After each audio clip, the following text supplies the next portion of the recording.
इसका पगड़ी से स्वागत करते हैं। भाई राज सिंह दलाल, जोरदार स्वागत। भारत माता की, भारत माता की वंदे वंदे। रणवीर सिंह जी,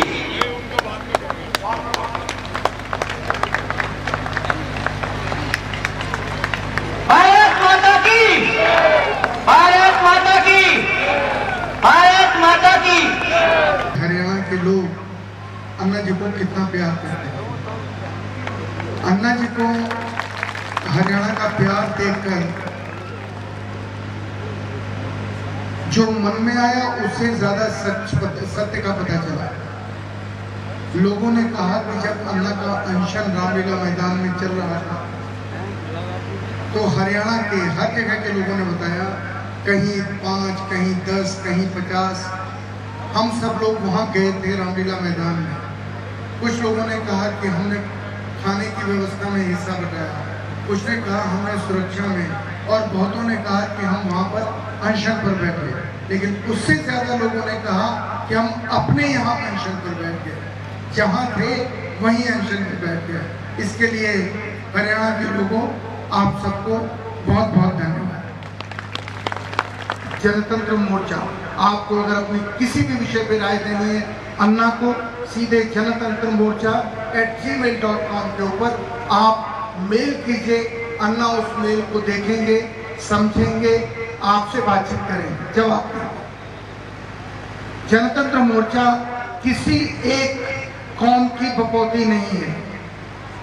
ये जितना हिंदुओं का है उतना ही मुसलमानों का है, ये जितना सिखों का है उतना ही ईसाइयों का भी है। जनतंत्र मोर्चा इस मुल्क के लोगों का संगठन है। जनतंत्र मोर्चा किसी जाति, धर्म, भाषा की बपौती या उसकी ठेकेदारी नहीं है। ये उन लोगों का संगठन है जो इस मुल्क को बदलना चाहते हैं। ये उन लोगों का संगठन है जो इस मुल्क में इंकलाब लाना चाहते हैं। आज उन भ्रष्टाचारियों को, उन करप्शन फैलाने वालों को, उन बदअमनी फैलाने वालों को, उन बदनज़मी का माहौल पैदा करने वालों के लिए बेहतरीन रास्ता अख्तियार किया गया है, जिसे हम लोग लेकर आपके सामने हाजिर हुए हैं। ये जनतंत्र मोर्चा, जिसके परचम के तले, जिसके झंडे के तले, जिसकी अगुवाई में जनतंत्र यात्रा की शुरुआत और इब्तिदा की गई, वो सरजमीन थी पंजाब का, वो जलियांवाला बाग, जहां से शुरुआत श्री अन्ना हजारे ने की। एक वाकया बयान करूंगा। हिंदुस्तान की आजादी का जब माहौल आया, जब मिजाज बना कि इस मुल्क के गद्दारों को, इस मुल्क के दुश्मनों को इस मुल्क, इस देश से निकाल करके बाहर फेंकना है, यानी वो अंग्रेज की जमात जिसके खिलाफ हिंदुस्तान की आवाम खड़ी हुई, उस जमाने का कायद, उस जमाने का मसीहा मोहनदास करमचंद, महात्मा गांधी उठे, खड़े हुए कि अब देश आजाद कराना है, इन लुटेरों को देश से भगाना है और इनको भगा करके बाहर निकालना है। तो जब माहौल गर्म हुआ, मिजाज बना देश की आजादी का, मुल्क की आजादी का, कंट्री को आजादी दिलाने का, तो ऐसा माहौल बना कि पूरब से देखो, पश्चिम से देखो, उत्तर से देखो, दक्षिण से देखो, तो हिंदू अपने घर में था, मुस्लिम अपने घर में था, सिख अपने घर में था, ईसाई अपने घर में था। लेकिन जब मोहनदास करमचंद, महात्मा गांधी ने आजादी का नारा बुलंद किया, निकलो देशवासियों, भारत के बाशिंदगान, तो हिंदू निकला तो हिंदू नहीं, हिंदुस्तानी निकला। मुस्लिम निकला तो मुस्लिम नहीं, हिंदुस्तानी निकला। सिख निकला तो सिख नहीं, हिंदुस्तानी निकला। ईसाई निकला तो ईसाई नहीं, हिंदुस्तानी निकला। जब सब निकले तो फांसी चोला ओढ़ते हुए हिंदुस्तानी इनकलाब जिंदाबाद का नारा लगाते हुए हिंदुस्तान की आजादी का संकल्प और शपथ और प्रतिज्ञा ली, और उन्होंने कहा योगदान ही नहीं बलिदान करने के लिए तैयार है। वो दौर था उस आजादी का, वो दौर था उस मुल्क को आजाद कराने का कि इस देश में हुकूमत करना है तो हिंदू मुस्लिम को लड़ा दो, मुस्लिम हिंदू को लड़ा दो, सिख ईसाई को लड़ा दो, ईसाइयों को सिखों से लड़ा दो, देश में फिरका वाराना माहौल पैदा कर दो और एकता अखंडता भाईचारे को तितर बितर करते हुए जब ये मुत्तहिद नहीं होंगे, एक एक अलग अलग हो जाएंगे, तो अपने आप आसानी के साथ इस देश में हम राज करेंगे, हुकूमत करेंगे। लेकिन जब देश की जनता जाग गई, जब देश की जनता बेदार हो गई, जब देश की जनता नींद से उठ सकी, तो जलियांवाला बाग था जहां पर नारे आजादी बुलंद करते हुए मुसलमानों ने, हिंदुओं ने, सिखों ने, ईसाइयों ने संकल्प लेते हुए गोलियां खाते रहे और देश को आजाद कराते रहे। लेकिन अंग्रेज वो मक्कार कौम, अंग्रेज वो हिंदुस्तान का गद्दार, फिर उसने एक नुस्खा पैदा किया कि वहां की जो पठान कौम थी, मुसलमान कौम थी, जब आजादी का दौर था तो बाकी तो लड़ रहे थे मगर पठान की कौम भाग रही थी और हमने भागती हुई पठान कौम पर गोलियां चलाई। लेकिन गोली वो सीने पर नहीं खाए, उन्होंने पीठ पर खाई।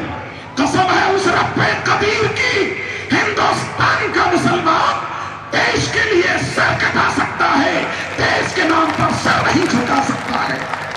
उस पीरियड में कहा गया कि अगर वाकई ये कौम मुस्लिम जिसका कबीला पठानों से है, अगरचे इन्होंने सीने पे गोली नहीं खाई होगी, देश को आजाद कराने के वक्त पीठ पे खाई होगी, तो बहादुर कौम के परिवार के लोग उन्होंने कहा अपने कब्रिस्तानों में इनको दफन नहीं करेंगे क्योंकि ये भी गद्दार होंगे देश के।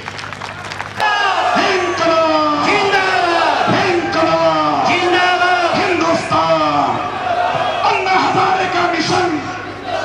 बहुत बहुत शुक्रिया, बहुत बहुत शुक्रिया, धन्यवाद।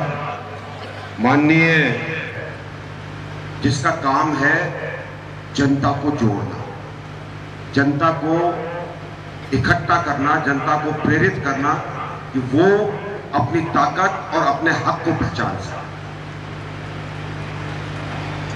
जनतंत्र मोर्चे के साथ जो भी अपने देश के हित के बारे में सोचता है, देश में अच्छाई लाने के बारे में सोचता है, वो जुड़ सकता है। और इसी मकसद से, इसी लक्ष्य से जनतंत्र यात्रा चली है, जिसका मकसद है अलग अलग जाकर अलग अलग स्टेट्स में जनता को जोड़ना और उनका आह्वान करना कि आप जगिए, अब समय आ गया है इस देश को बदलने का, आया जा सके। और इसके लिए हम किसी बड़े जो कारोबारी घर हैं, बड़े बड़े व्यवसायी हैं, टाटा बिरला हैं, उन लोगों से हम कोई मदद नहीं ले रहे क्योंकि जनता की लड़ाई है। तो जो आप दान पात्र, जो अभी कुछ देर पहले घूम रही थी दान की पेटी, उसमें जो 5, 10, 20, 25 रुपए आप डालेंगे, उसी से आपके चंदे से आपकी लड़ाई हम आगे लेकर जाएंगे।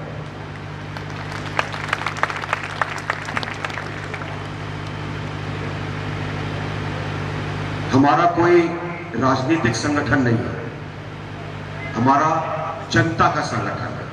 और इसीलिए हमने निश्चय किया है कि जितने ज्यादा हम प्रदेश कवर कर सकते हैं, कवर करके सितंबर के पहले हफ्ते में हम जनता को बुलाएंगे, उनको निमंत्रण देंगे, उनका आह्वान करेंगे कि वो दिल्ली में आए और वहां पर जनता इस संख्या में इकट्ठी हो कि जब उनकी आवाज लगे, जब वो बताएं कि उन्होंने देश को कहां ले जाना है, तो जितने भी लोग आज अपने को शासक समझते हैं उनको समझ में आए कि जनता क्या चाहती है।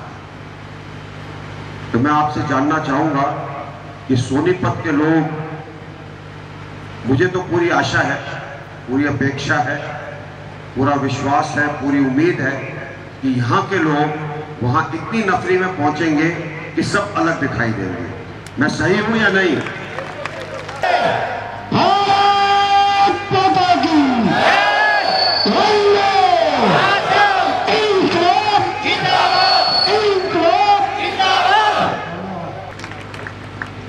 जैसे जनरल साहब, मैं भी फौज में एक युवक बोलकर काम किया और 1965 में 1971 के 2 लड़ाई हम लड़ी और मैं देखा कि मेरे सब साथी शहीद हो गए और मैं बच गया। ये भगवान की कोई इच्छा है।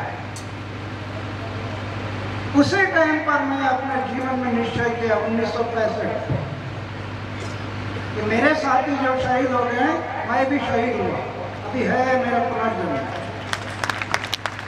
ये नया जन्म समाज और देश के सेवा के लिए अर्पण। ये निश्चय खेमकरण के सीमा पर खतरा लगने लगा, शादी कर लो तो चूल्हा जलाने में समय बीत जाएगा, इसलिए सोचा शादी नहीं करनी, बैचलर रहना। अपने जीवन का हर क्षण समाज और देश के सेवा में लगे, ये मेरी धारणा है। और आज तक 75 साल की उम्र में वही विचार कायम है। जैसे हम लोग जो फौज में थे, एक लड़ाई तो लड़ी उन दुश्मनों के साथ, अभी हमारे घर में छुपे हुए दुश्मन हैं, इनके साथ ये दूसरी लड़ाई जारी है और लड़ते रहेंगे। मेरे कहने का मतलब है कि ये जीवन में तय किया, आज अनुभव करें। शादी किया नहीं, लेकिन परिवार छूटा नहीं। 4 दीवारों के अंदर एक छोटा सा परिवार करना था, तो छोटा ना करते हुए बड़ा हो गया, बड़ा परिवार। अरे ये बड़े परिवार में आनंद होता है। जितना परिवार छोटा है ना, उतना दुख भी ज्यादा है। क्यों? ये छोटे परिवार में सब मेरा होता है, ये मेरा, वो मेरा, ये मेरा, वो मेरा। लैट्रिन का डब्बा गुम होगा तभी सोचते बैठता था। हम लोग जो जनरल साहब ने बताया, देश में हम एक संगठन खड़ा करना, जनतंत्र मोर्चा, इसलिए जनतंत्र यात्रा। देश में बड़ा संगठन खड़ा कर एक जनशक्ति निर्माण करना है, जनशक्ति। इसलिए आजादी का अर्थ स्वराज्य लगाकर कोई चलते हैं, उन पर जनशक्ति का दबाव निर्माण, राजशक्ति पर जनशक्ति का दबाव निर्माण होगा, तब इसमें बदलाव आएगा। एक दूसरा, विधानसभा और लोकसभा में जब तक परिवर्तन नहीं आएगा, तब तक बदलाव नहीं आएगा। आज हम लोग क्या किया, आजादी के 66 साल में सत्ता परिवर्तन सोचते रह गए, सत्ता परिवर्तन। और 66 साल में एक सत्ता आ गई, वो चली गई, दूसरी आ गई, वो चली गई, तीसरी आ गई। सत्ता परिवर्तन होते रहा, लेकिन व्यवस्था परिवर्तन के बारे में किसी ने सोचा नहीं।